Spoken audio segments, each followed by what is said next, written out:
Hello friends, operator Starsky here, and this morning I've been watching Lex Fridman, specifically his old interview at Joe Rogan's show, where he talks about the Russian language. He says, quote, "In Russian you can be more poetic, you can be deeper, you can be more emotional," end of quote. He also says, "It's weird how you have to know the language well in order to experience the world in that language." And this is where I want to fucking applaud Lex Fridman, because I literally want more Russians to hear that. Go and fucking tell this to the Russian fascists who decided that Ukrainian language should not exist. Anyways, there is a really interesting linguistic phenomenon that I would like to share with you guys because I find it really cool. You see, Russians cannot say "I will win." The Russian word "победа" is really important for the Russian people. For example, there's Victor Day, День Победы.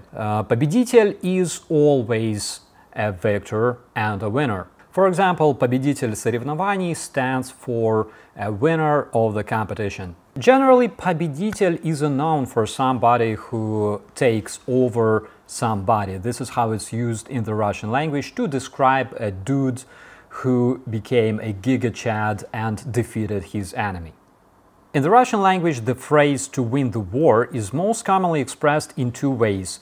Победить в войне, literally to victory the war, because as we know, the word победа can't be used as verb. Победить, побеждать. Or выиграть войну, to win the war, but using a different verb.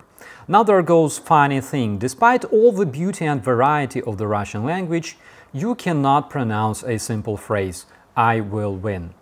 You see, in a Russian language, they don't have this specific form of the verb to win, побеждать, used by a first person in future tense, literally "I will win."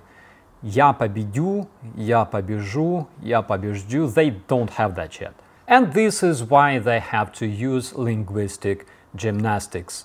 Like, for example, я одолею, which is a completely different word meaning to take over, to defeat, but not to win. It's mostly used in to take over obstacles, одолевать препятствия, or to take over an enemy, одолеть противника. But again, it has absolutely nothing to do with the more commonly used Russian word победа, victory.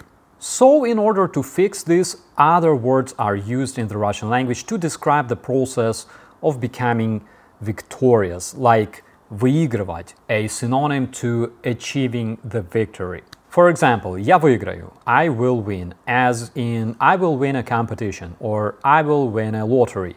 Of course, it can be used in I will win this fight, я выиграю эту борьбу. But the victor, the winner in Russian language, is rarely called выигравший. Most commonly, he is called победитель, the victor. And выигравший is literally the one who won, but not the victor. So if you ask this simple question to Russians, they will try to find a solution and find a proper way to express a simple phrase, "I will win," using different words. For example, я смогу победить, I will be able to win. But come on, nobody cares if you're able or unable. Or we will win, мы победим.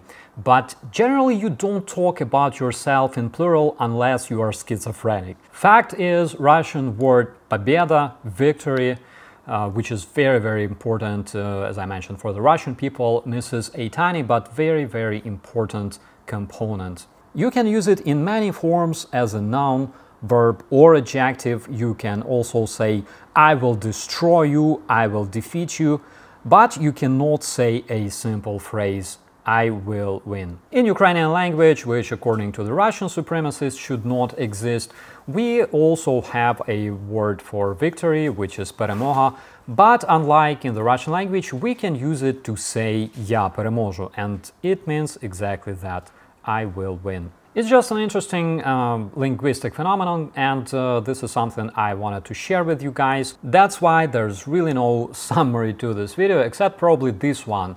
Each language can be deep, poetic, and emotional, but it's not about the language, it's about how you use it. And in order to use it properly, you have to care enough to learn it. Even the hardest languages can be really cute. For example, have you ever heard how Polish people say I love you? It's kocham cię. Or when the German people want to say bye, they say tschüssi.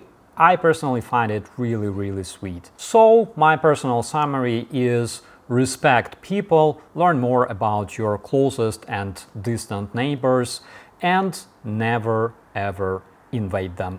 Thanks for watching. My name is Operator Starsky. As always, be safe.